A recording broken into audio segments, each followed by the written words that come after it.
গণমানুষের প্রিয় সংগঠন বাংলাদেশের স্বাধীনতার সার্বভৌমত্বের অতন্দ্র প্রহরী বাংলাদেশ জামাত ইসলামী কর্তৃক আয়োজিত আজকের এই বিজয় দিবসের বর্ণাঢ্য র্যালিতে উপস্থিত বাংলাদেশ জামাত ইসলামীর বিভিন্ন পর্যায়ের নেতৃবৃন্দ, উপস্থিত আছেন নবীনগর উপজেলাবাসী।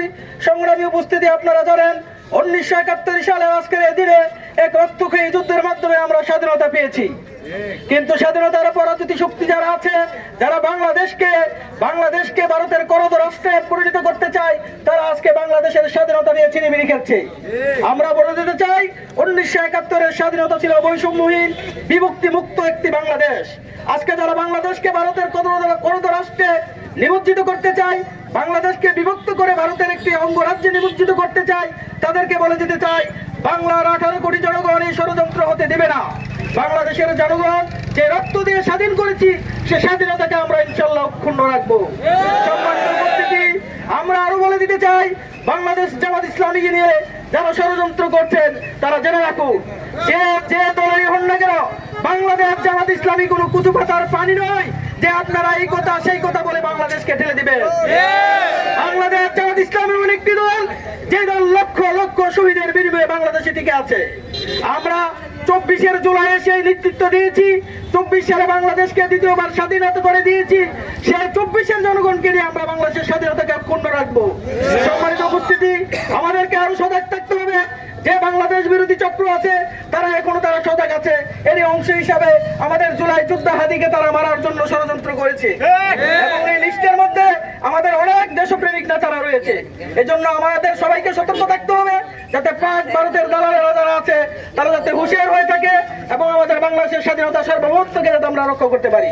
সম্মানিত উপস্থিতি, আজকের অনুষ্ঠানে যারা এসেছেন, সবাইকে আমার ব্যক্তিগত পক্ষ থেকে, বাংলাদেশ জামাত ইসলামের পক্ষ থেকে ধন্যবাদ ও মোবারকবাদ জানিয়ে আমার সংক্ষিপ্ত বক্তব্য এখানে শেষ করছি।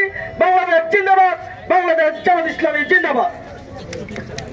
আলহামদুলিল্লাহ, আজকে আমাদের প্রধান অতিথি নবীনগর মাটি ও মানুষের প্রিয় নেতা, আমাদের প্রিয় রাহবার, বাংলাদেশ জামাত ইসলামী মনোনীত এমপি পদপ্রার্থী অ্যাডভোকেট আব্দুল বাতেন ভাই আমাদের মধ্যে এসে উপস্থিত হয়েছেন। আমরা সকলে তাকে ধন্যবাদ এবং মুবারকবাদ জানাচ্ছি। প্রিয় তৌহিদি জনতা, এ পর্যায়ে বক্তব্য নিয়ে আসছেন যারা ইসলামী ছাত্র শিবিরের অর্থ সম্পাদক জনাব মোহাম্মদ ইয়াসিন আরাফাত। বক্তব্য রাখবেন জনাব মোহাম্মদ ইয়াসিন আরাফাত। আসসালামু আলাইকুম ওয়া রাহমাতুল্লাহি ওয়া বারাকাতুহু।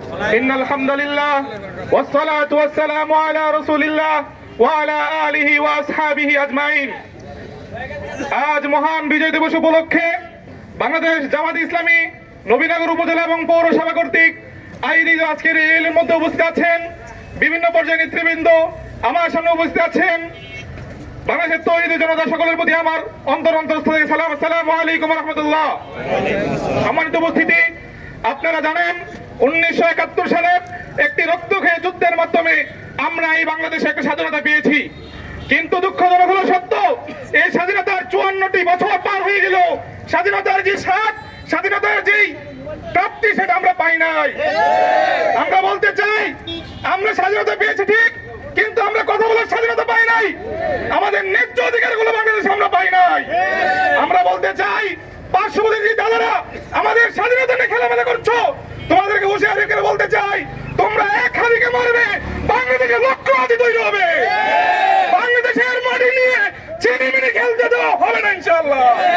আমাদের জীবনে যদি একজন মানুষের জীবন থাকে, একজন মানুষ বাংলাদেশের স্বাধীনতা টিকার জন্য আমরা লড়াই সংগ্রাম করে যাবো ইনশাআল্লাহ। আমরা বলতে চাই, তোমরা বুলেট নিয়ে আমাদেরকে হত্যা করতে পারবে, আমাদেরকে গুম করতে পারবে, আমাদেরকে খুন করতে পারবে, কিন্তু আমাদের যে শাহাদাতের তামান্না, সেই শাহাদাতের তামান্না থেকে আমাদেরকে বিচ্যুত করতে পারবে না ইনশাআল্লাহ। আমরা আজকের এই মহান বিজয় দিবসের দিনে আমরা এই দাবি করতে চাই, উসমান হাদির উপরে যারা হামলা করেছে, তাদেরকে দ্রুত বিচারের আওতায় আনতে হবে ইনশাআল্লাহ। এই বলে আজকে আমার বক্তব্য শেষ করছি। আসসালামু আলাইকুম ওয়া রাহমাতুল্লাহি ওয়া বারাকাতুহু। ধন্যবাদ। বক্তব্য নিয়ে আসছেন বাংলাদেশ ইসলামী ছাত্র শিবিরের সংগ্রামী সভাপতি জনাব কিবরিয়া মোল্লা। কিবরিয়া মোল্লাকে বক্তব্য রাখার জন্য অনুরোধ করছি। আউযু বিল্লাহি মিনাশ শাইতানির রাজিম। বিসমিল্লাহির রহমানির রহিম। আলহামদুলিল্লাহি রাব্বিল আলামিন। আসসালাতু ওয়াসসালামু আলা রাসূলিল কারীম ওয়া সাহাবী আজমাইন। আজকের এই বিজয় র্যালিতে উপস্থিত মেহমান এবং তৌহিদি জনতাবিন্দু, প্রত্যেকের প্রতি আমার অন্তঃস্থল থেকে সালাম। আসসালামু আলাইকুম ওয়া রাহমাতুল্লাহি ওয়া বারাকাতুহু। আজকে কি দিবস? বিজয় সাক্ষী। গত 17 বছর স্বৈরাচার আমাদেরকে পেতে দিয়েছে। এই স্বৈরাচার আমাদেরকে বিজয় সাথ পেতে দেয়নি, কিন্তু এই মুক্তিযুদ্ধকে নিয়ে অনেক তাল বাহানা করেছে। এই মুক্তিযুদ্ধ নিয়ে তারা নির্বাচন করে ক্ষমতায় এসেছে, কিন্তু এই মুক্তিযুদ্ধ সাথ কি বাংলার তৌহিদি জনতা পেয়েছে? এই মুক্তিযুদ্ধ সাথ যদি পেতে চান, তাহলে বাংলার জমিনে দেশপ্রেমিক নাগরিককে পার্লামেন্টে বাধা দেওয়া হবে। দেশপ্রেমিক মানুষকে যদি আমরা সংসদে বাড়াতে না পারি, তাহলে এই স্বাধীনতা মুখেই থাকবে, বাস্তবায়ন হবে না। বাস্তবায়ন হবে কি হবে না?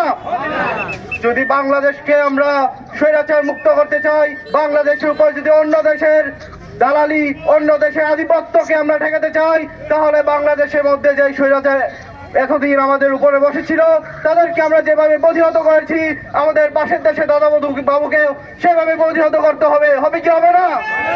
যদি নতুন কোন স্বৈরাচার বাংলার জমিনে আসতে চায়, বাংলার জমিনে যদি বাংলার তাহিদি জনতার স্বাধীনতা নিয়ে খেলাধুলা করতে চায়, তাহলে তাদেরকে আমরা অগ্রিম হুঁশিয়ারি দিয়ে রাখছি, বিগত স্বৈরাচার সরকারের যে অবস্থা হয়েছে, তার চেয়ে করুণ অবস্থা আপনাদের হবে। তাই আপনাদের বলে দিতে চাই, এই তাহিদি জনতার বাংলাদেশের স্বাধীনতা নিয়ে আপনারা খেলাধুলা করবেন না। এই স্বাধীনতা কি একটি দলের না, এই স্বাধীনতা প্রত্যেকটি বাংলাদেশের মানুষের। তাই আপনাদেরকে বলতে চাই, এই মানুষের স্বাধীনতা নিয়ে আপনারা খেলাধুলা করবেন না। আপনাদেরকে অগ্রিম হুঁশিয়ারি দিয়ে এই বক্তব্য আমি এখানে শেষ করলাম। ওয়া মা তৌফিক ইল্লা বিল্লাহ। আসসালামু আলাইকুম ওয়া রাহমাতুল্লাহ। ধন্যবাদ।